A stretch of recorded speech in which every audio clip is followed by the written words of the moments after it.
I'm Yulia, the voice of the podcast Love to Heal, a journey of self-discovery, healing, and spiritual growth.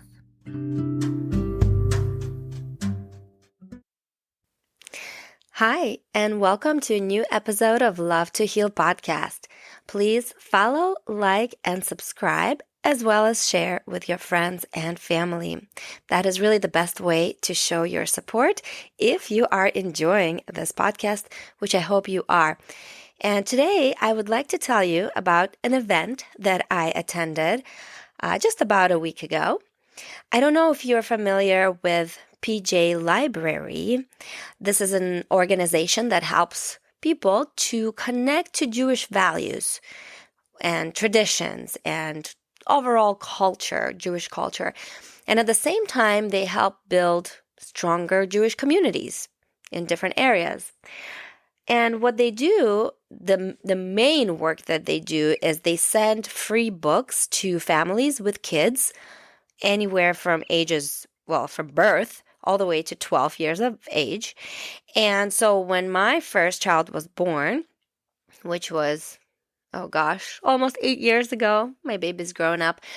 I signed up for this service, and so we have been receiving books for 7 years now, or a little more than that. So the books are truly outstanding. I adore them. They always carry deep Jewish messages and important life lessons, really. And they help spark a conversation that inspires our whole family, to explore and celebrate what we love about Jewish life. And besides the free books, the local chapter of PJ Library provides many opportunities for families to experience Jewish customs and traditions. And they do things like community celebrations of different holidays, innovative programs for kids and adults. And they even sponsor families to organize Shabbat dinners at home with friends.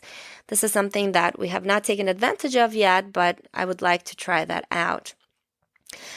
So we've attended a few of these events with our kids, like story time and things like that. But last month, I received an invitation for a mom's night out, which to me sounded really wonderful. And this is only the second time that our local PJ Library has organized something in our region that's for adults and specifically for moms. The event was titled Havdalah Unplugged, a restorative evening with PJ Library.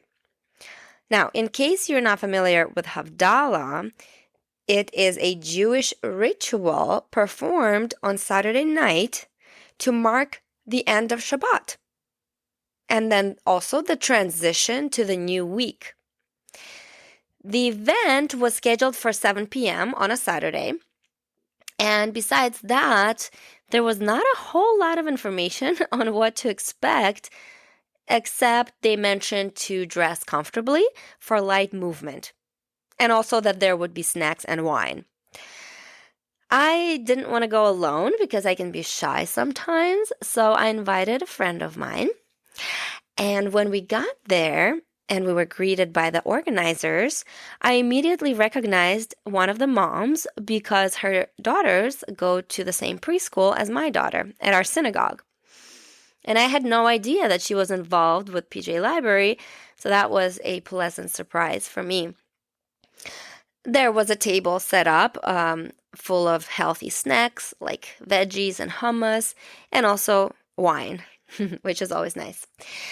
There were candles lit to create relaxing evening ambiance, and they had some pleasant music playing in the background. The first thing that we were asked to do was to make a little sachet with the spices that they provided. Now, the reason we include spices in the Havdalah ceremony is to symbolically uplift our spirits and transition from the sanctity of Shabbat to the work week.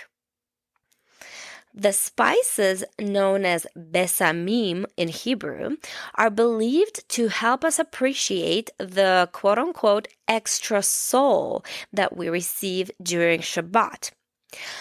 This act of smelling spices is seen as a way to restore the soul and to prepare for the responsibilities of the upcoming week. If you're curious to see what the spices look like and what we did with them, please check out my photo and video report of this event on Instagram or TikTok. Now, there was a variety of spices that included cloves, cinnamon, and cardamom, and some other ones that I don't remember the names of.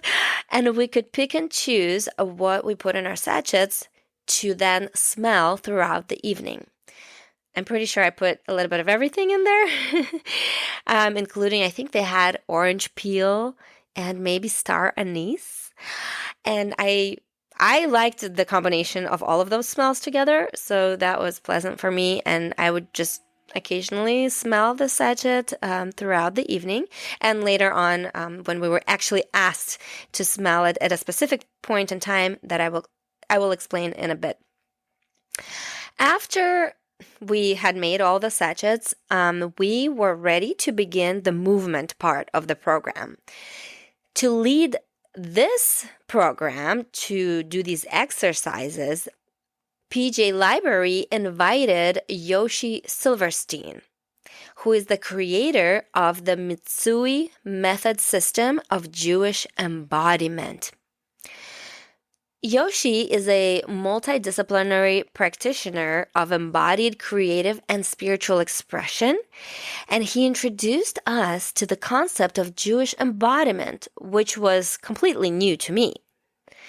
He explained that the embodiment is our way of being. It's how we are formed, how we move through the world, and what we express through our actions and behaviors. Jewish embodiment is both rooted in an expression of Jewish wisdom, identity, spirituality, culture, and values. And the work of Jewish embodiment helps us to more fully align our actions with our intentions, to better understand ourselves and others, as well as to build communities of wholeness and belonging. And when I heard that, I thought to myself, this is perfect for me.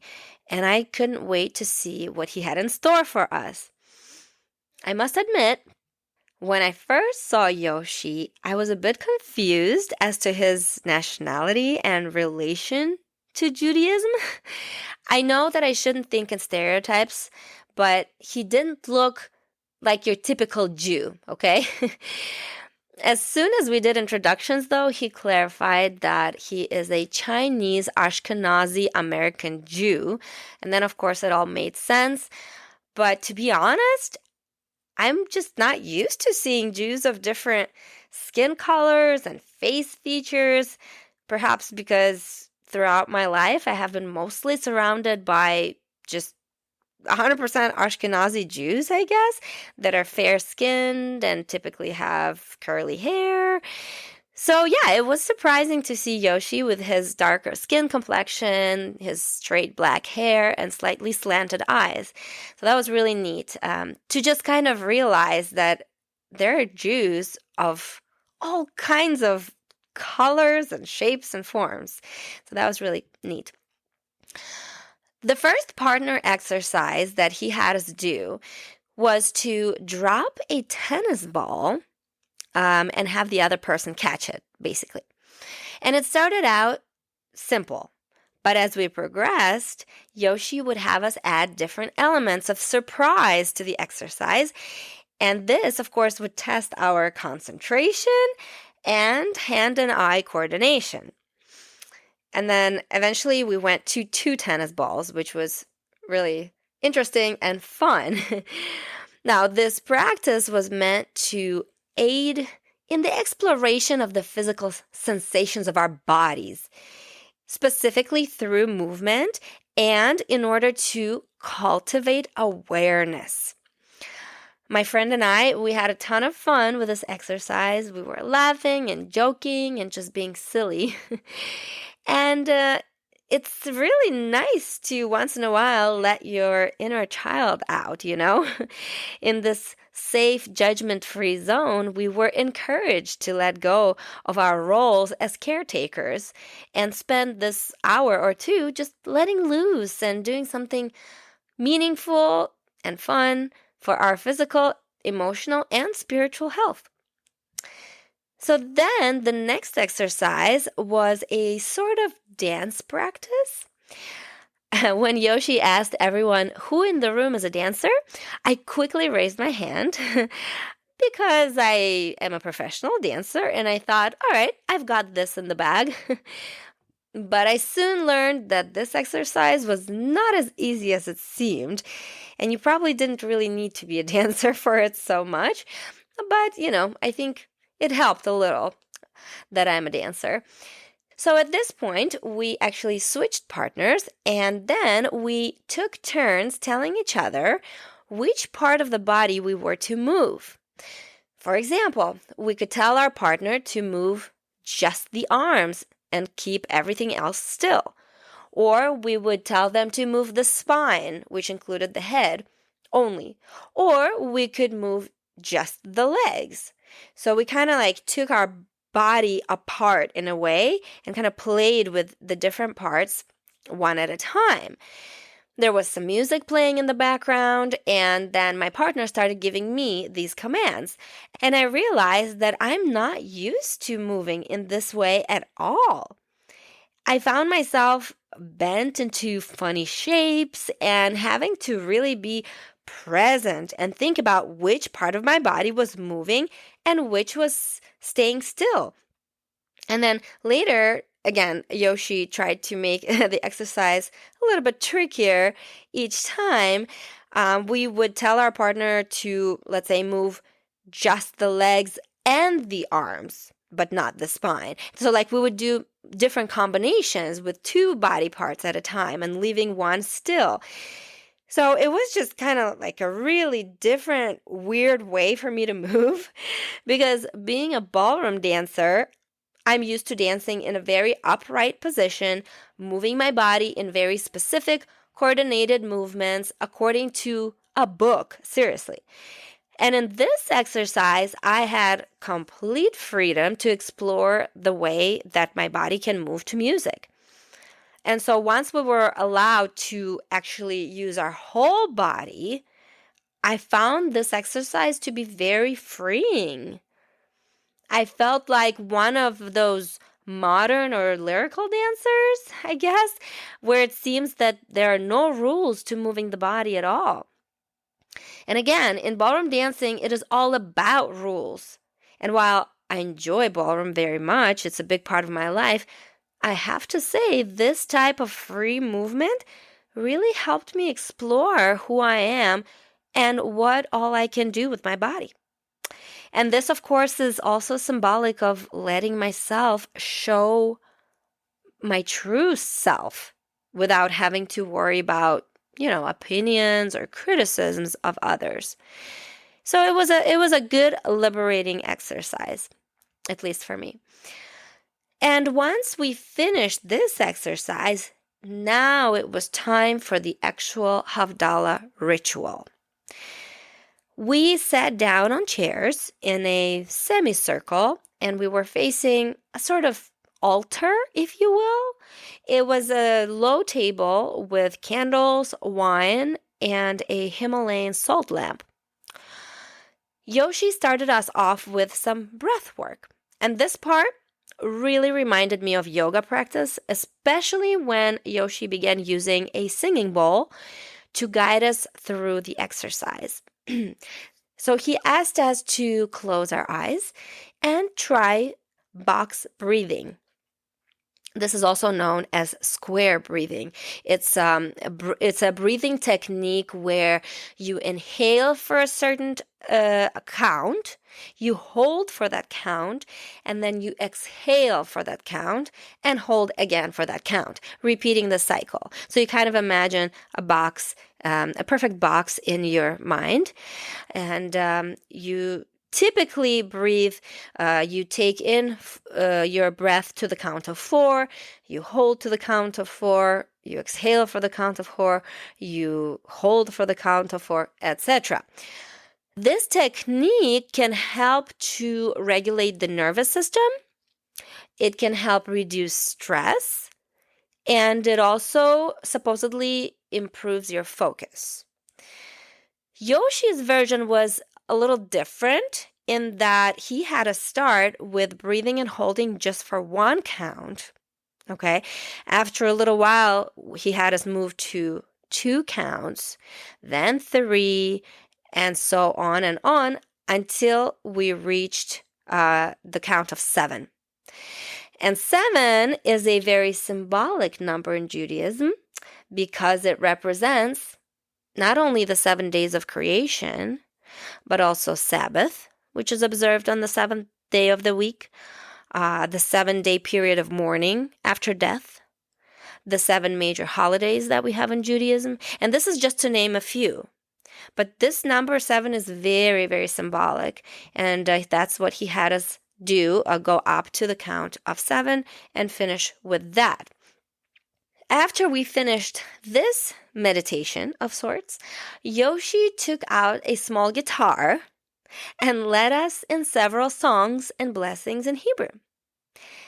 And here we were reminded that we are given an extra soul during Shabbat, and at Havdalah, at this ritual, we relinquish that extra soul, with the hope that the sweetness and holiness of the day will remain with us throughout the coming week. At this point, we took a cup of wine, some spices, and beautiful braided Havdalah candles that we lit, and we sang and recited the blessings. By the way, a braided candle with typically 3 wicks symbolizes the diversity of the Jewish people, woven together in unity, strength, and love, which is something that I found out that was new for me.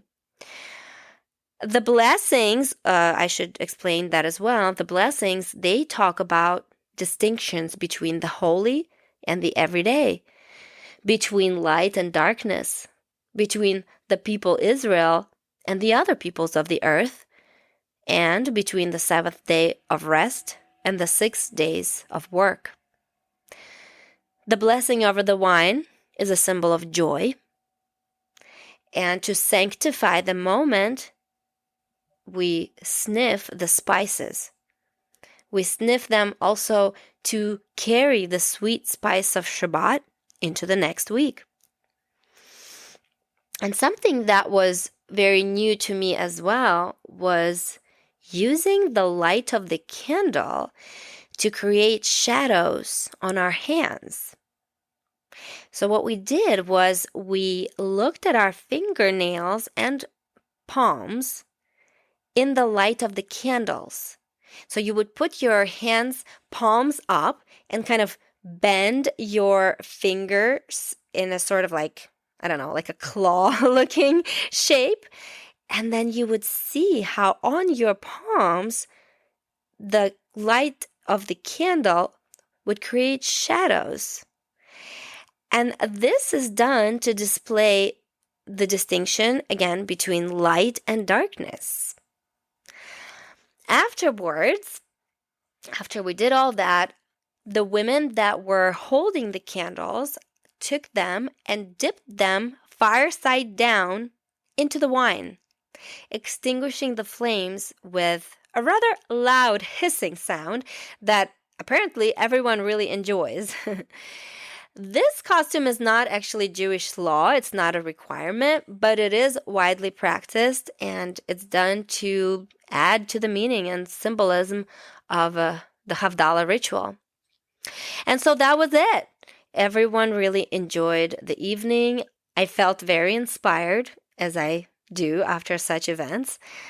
So if you have kids and are not familiar with PJ Library, I urge you to look them up. The program is actually available in many communities across North America and in over 40 countries worldwide. If, of course, you're local to Cleveland, Ohio, I also recommend looking up Mitsui Collective. And that's the collective run by Yoshi. And what they do is they cultivate pathways to Jewish embodiment. And you will find links to both PJ Library and Mitsui Collective in the description of this episode. Also, I just want to put it out there that if you are new to spirituality or specifically to Judaism, just know that you're not alone. There are many like-minded people who are trying to figure themselves out, who are exploring spirituality in different ways. And all you have to do is take that first step, go to these events that are available in most communities. I'm sure every community has something to offer.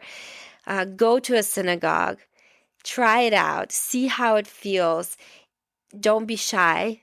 Bring a friend if you have one. If not, do it alone anyway, because let me tell you, the people that you meet on this journey, on this spiritual journey, are true blessings. So don't be afraid. Take that first step. And once you do, keep going, because the journey only gets better. Thank you for tuning in. I will leave you today with a poem by Rabbi Rachel Barenblatt, and it is called Distinctions, a poem for Havdalah. Enjoy, and until next time. In the end, we're like children. We thrive on distinctions between me and you, us and them. Made in your image, we separate light from darkness, family from stranger, weekday from that fleeting taste of paradise. Wax drips from the braided candle, cinnamon tingles the nose to keep us from fainting as the extra soul departs. Stop now. Notice this hinge between Shabbat and what's next. Plunge the candle into the wine, but don't cry. Even without a flame, our light still shines. This is our inheritance, better than rubies.